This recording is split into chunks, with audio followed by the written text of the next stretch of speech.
Hi guys, स्वागत है आप सभी का आपके अपने channel A to Z commerce classes में, जहां हम आपको देते हैं कॉमर्स के उलझे हुए प्रश्नों के सुलझे हुए जवाब, वो भी सिंपल कॉन्सेप्ट के साथ। जैसा कि आप सभी की परीक्षाएं चल रही हैं, उसी के बिहाफ पे हम आपके लिए लेके आते हैं गेस्ट पेपर।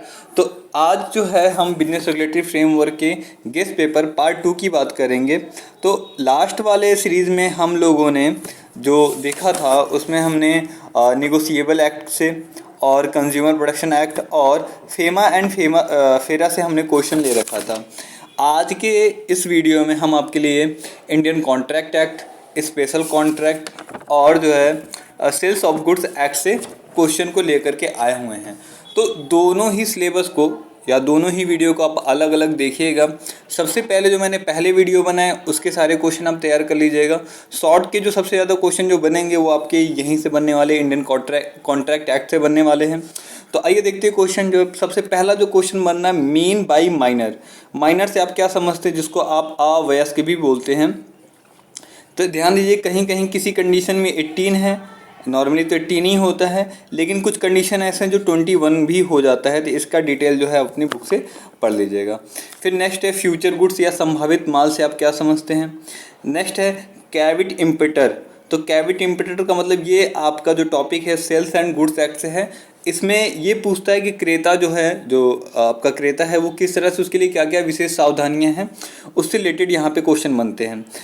नेक्स्ट क्वेश्चन है सेल्स बाय ऑक्शन। ऑक्शन मतलब नीलामी के द्वारा कैसे किसी प्रोडक्ट को सेल किया जाता है, इससे रिलेटेड यहाँ पे क्वेश्चन ऑक्शन में बनता है।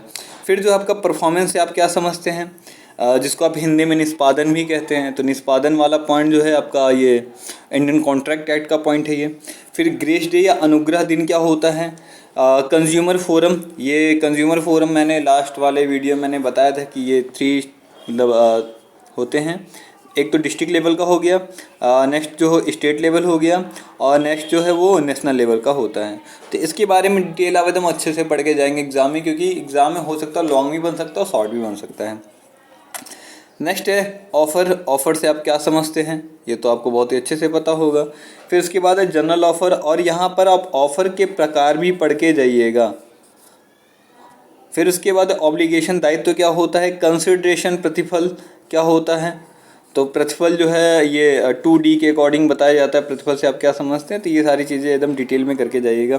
ऑथराइज्ड पर्सन क्या होता है, और अनडिस्क्लोज प्रिंसिपल, मतलब जो प्रिंसिपल है, जैसे किसी चीज़ को पर्टिकुलर छुपा देना या इस तरह करके जो कोई अगर प्रिंसिपल, इसको आपको क्या करना है, अनडिस्क्लोज करना है, मतलब खोल करके ओपन रखना है। फिर लीन है, ग्रहणाधिकार से आप क्या समझते हैं। तो यहाँ से जो है आपके ये शॉर्ट क्वेश्चन है, एकदम अच्छे से तैयार करके जाइएगा। फिर उसके बाद जो है आपका नेक्स्ट बनता है आपका अंतर या डिफरेंट बिटवीन। तो डिफरेंट बिटवीन में आप सेल्स और एग्रीमेंट टू सेल, इन दोनों के डिफरेंट एकदम अच्छे से देख लीजिएगा। फिर उसके बाद एक गिरवी या निक्षेप से आप क्या समझते हैं। नेक्स्ट क्वेश्चन जो है कंडीशन एंड वारंटी, आश्वासन जो है। ये 3 जो है क्वेश्चन आप तैयार करके जाइएगा एकदम अच्छे से। हो सकता है एग्जाम में देखने को आपको तीनों में से कोई एक मिले।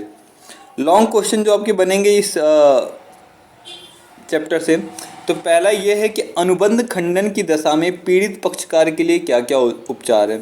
तो कॉन्ट्रैक्ट आपको पता ही है, कॉन्ट्रैक्ट का डेफिनेशन आप लिख दीजिएगा। फिर उसके बाद ये बताना होगा आपको कि अगर इसको खंडित, मतलब अनुबंध को अगर तोड़ दिया जाता है, तो जो इससे रिलेटेड जितने भी जो पक्षकार रहेंगे, उस पक्षकार में एक पक्षकार जो रहेगा वो पीड़ित रहेगा, मतलब उसके लिए कुछ बुरा हुआ रहेगा।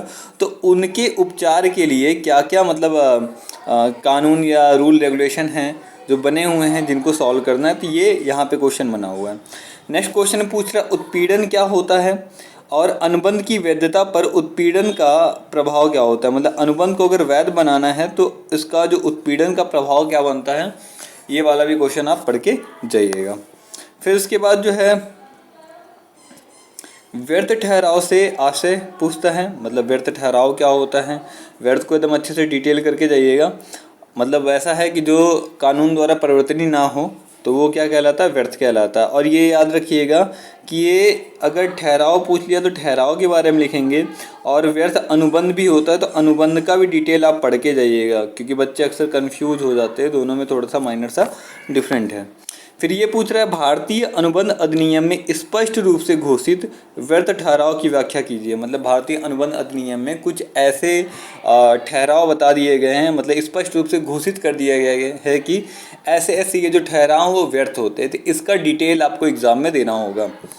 नेक्स्ट क्वेश्चन है ऑल कॉन्ट्रैक्ट आर एग्रीमेंट, मतलब जितने भी कॉन्ट्रैक्ट होते हैं वो सारे क्या होते हैं, एग्रीमेंट होते हैं। But all agreement are not a contract, मतलब सारे एग्रीमेंट जो होते हैं कॉन्ट्रैक्ट नहीं होते हैं। मतलब ये हो गया कॉन्ट्रैक्ट हो गया और ये हो गया आपका एग्रीमेंट हो गया, ऐसे आप समझ जाइएगा। और ऐसा हो सकता है आप ग्राफ भी बनाएंगे एग्जाम में तो आपको अच्छे नंबर मिलेंगे। मतलब एक गोला बनाइएगा जिसमें बीच में आप कॉन्ट्रैक्ट लिख दीजिएगा और उसके बड़ा जो है बाहर एक बड़ा सा बना दीजिएगा जिसमें आप एग्रीमेंट लिख दीजिएगा। तो यहाँ से आपको एक जो चीज़ दिखेगा कि ऑल कॉन्ट्रैक्ट आर एग्रीमेंट, ये एग्रीमेंट का पार्ट है। और ये जो एग्रीमेंट है, ये एग्रीमेंट जो बाहर वाला हिस्सा है, ये बाहर वाला हिस्सा जो है कॉन्ट्रैक्ट नहीं है। तो ये जो है फिगर अगर आप डिनोट करते हैं तो यहाँ से भी आपका प्रेजेंटेशन थोड़ा सा अच्छा होगा और नंबर अच्छे मिल सकते हैं। नेक्स्ट क्वेश्चन जो बनता है वो पूछ रहा है कि define the unpaid seller, unpaid seller क्या होता है और उनके राइट्स क्या होते हैं। तो ये जो क्वेश्चन है ये सेल्स ऑफ गुड्स एक्ट से है, तो उसे आप पढ़ लीजिएगा। जिसमें वो सेक्शन, मतलब सेल्स ऑफ गुड्स एक्ट में मतलब वो सेक्शन जो है आई थिंक हमको जहाँ तक याद है 45 to 64 के बीच में सारे सेक्शन दिए हुए हैं। नेक्स्ट क्वेश्चन है एजेंसी से आप क्या समझते हैं। एजेंसी से एकदम अच्छे से पढ़ लीजिएगा। और हाउ इट इज़ क्रिएटेड, कैसे ये बनाया जाता है। And how it is terminated, कैसे इसको टर्मिनेट किया जाएगा, समाप्त किया जाएगा। नेक्स्ट क्वेश्चन जो बनता है वो प्रसंविदा करने की क्षमता, मतलब कि अगर कोई पर्सन को कॉन्ट्रैक्ट करना है तो वो किस हिसाब से कैपेसिटी मतलब रखता है, कैसे कैपेबल है, तो इसके बारे में आपको बताना है। और वे कौन हैं जो कानूनन अनुबंध के लिए अयोग्य हो जाते हैं। तो मतलब उन व्यक्तियों का भी आपको उल्लेख करना पड़ेगा जो कानून के रूप में क्या है, अयोग्य हैं कॉन्ट्रैक्ट करने के लिए। तो ये भी क्वेश्चन जो है आपको पढ़ना है। तो यहाँ तक का ही जितने भी क्वेश्चन है वो मोस्ट इम्पॉर्टेंट है और ज़्यादा टॉपिक भी नहीं है, आप आसानी से पढ़ भी लेंगे। और यदि मैंने आप लोगों को बता दिया है कि इसको 2 पार्ट में आप लोग पढ़िएगा। तो 2 पार्ट का मतलब हो गया, सबसे पहले जो पीछे के जो है निगोशिएबल एक्ट हो गया, कंज्यूमर प्रोटेक्शन एक्ट हो गया और फेमा फेरा को एकदम याद कर लीजिएगा। देन जो है उसके बाद आप जो है आपको जब पढ़ना होगा तो आप कॉन्ट्रैक्ट एक्ट पढ़ के जाइएगा, क्योंकि यहीं से सबसे ज़्यादा क्वेश्चन आपके बनेंगे।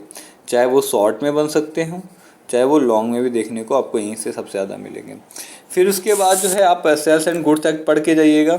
बाकी का जो बचता है वो स्पेशल कॉन्ट्रैक्ट जो है वहाँ से मुझे जहाँ तक कि लगता है जिसमें वो बेलमेंट वाला क्वेश्चन है, इस तरह का जो क्वेश्चन है, तो यहाँ से मुझे सबसे ज़्यादा लगता है वो अंतर वाले जो क्वेश्चन है सबसे ज़्यादा यहाँ से बनेंगे, जो स्पेशल कॉन्ट्रैक्ट एक्ट है। आई होप यहाँ तक आप लोगों को सारे पॉइंट समझ में आ गए होंगे। अगर वीडियो आपको अच्छा लगा हो तो अपने दोस्तों के साथ शेयर करना ना भूलें। और एक रिक्वेस्ट है आप लोगों से कि जब भी आपका एग्ज़ाम हो, एग्ज़ाम ख़त्म होने के बाद आप ये ज़रूर कमेंट सेक्शन में कमेंट करें कि हाँ सर ये कितने नंबर के क्वेश्चन आए थे एग्ज़ाम में, मतलब नंबरिंग करिएगा। जैसे अगर कोई क्वेश्चन अगर है 2 नंबर में है तो 2 नंबर करिएगा, अगर कोई क्वेश्चन जो 15 नंबर में है 15 नंबर करिएगा, कोई क्वेश्चन अगर 5 नंबर में है 5 नंबर में करिएगा। और उसको सम कर दीजिएगा, मतलब 22 नंबर के क्वेश्चन जो हैं जैसे 100 में से 22 क्वेश्चन, तो मतलब 22% के क्वेश्चन जो है लगभग आएंगे या आया हुआ था। तो ये कमेंट सेक्शन में आप ज़रूर कमेंट करिएगा, ये आप सभी से मेरा निवेदन है। वीडियो अच्छा लगेगा शेयर ज़रूर करिएगा। Thank you. जय हिंद क्लास।